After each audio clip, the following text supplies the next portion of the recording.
এই হাদিসটির প্রেমে পড়ে গেছি, তো আপনারাও শুনে যান।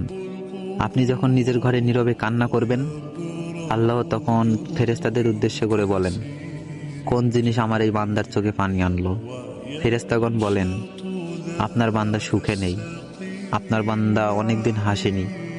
এই বলে ফেরেশতাগণ কান্না করতে থাকেন এবং আল্লাহকে বলেন, হে আমার রব, আপনি তো জানেন আপনার এই বান্দার হৃদয়ে কি রয়েছে, অতএব আপনি তার জন্য সবকিছু সহজ করে দিন। আল্লাহ বলেন, আমার এই বান্দা এমন কিছু জীবন থেকে হারিয়ে ফেলেছে যে সে অধিক ভালোবেসেছিল। অতএব আল্লাহ বলেন, আমি শপথ করছি, আমার বান্দা যা তার জীবন থেকে হারিয়েছে তার চেয়ে উত্তম জিনিস আমি তাকে এনে দিব, যা দেখে দুনিয়া ও আখিরাতে সবাই বিস্মিত হবে।